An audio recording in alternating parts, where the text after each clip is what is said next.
Hello friends, આજનો topic છે science knowledge એટલે કે સાયન્સના પ્રશ્નો.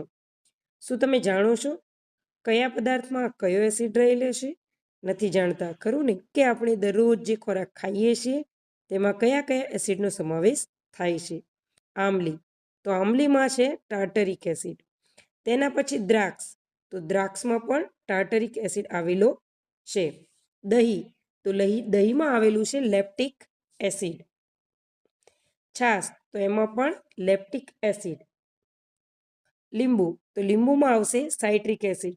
જેને પણ પથરી થતી હોય, ક્ષાર થતા હોય તો તેને દરરોજ એક લીંબુ પાણીમાં નીચોવી અને પી લેવાથી ક્ષારનો રોગ અથવા તો પથરીનો રોગ દૂર થઈ જાય છે. નારંગી, તો નારંગીમાં પણ સાઇટ્રિક એસિડ આવે છે. એટલે કે કિડની પેશન્ટ હોય અથવા તો સ્ટોન થતા હોય કે ક્ષાર થતા હોય તો તેને દૈનિક ખોરાકમાં સાઇટ્રસ ફૂડ અથવા તો સાઇટ્રિક એસિડ મળી રહે તેવો ખોરાક ખાવો જોઈએ. ટામેટામાં ઓક્ઝેલિક એસિડ આવે છે. સફરજન, સફરજનમાં આવશે મેલેઇક એસિડ. સોડામાં આવશે કાર્બોનિક એસિડ. વિનેગરમાં આવશે એસિટિક એસિડ.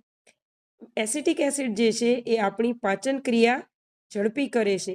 ખાસ કરીને ચોમાસામાં જ્યારે આપણી પાચન ક્રિયા નબળી પડી ગઈ હોય, પેટમાં એસિડિટી થતી હોય, ગેસ થતો હોય તો ત્યારે આપણે કાચું સલાડ જે ખાઈએ છીએ તેમાં વિનેગર નાખીને ખાઈશું તો આપણી પાચન શક્તિ વધે છે.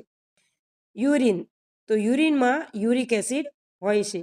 કીડીના ડંખમાં તો આવેલો છે ફોર્મિક એસિડ. કોઈ પણ જીવજંતુ, ખાસ કરીને કીડી, મધમાખી વગેરે જીવજંતુ જ્યારે આપણને ડંખ મારે છે ત્યારે આપણને ખંજવાળ આવે છે, ખરું ને?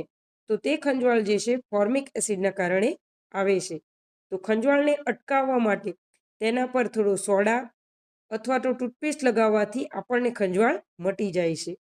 Thank you so much. Thank you.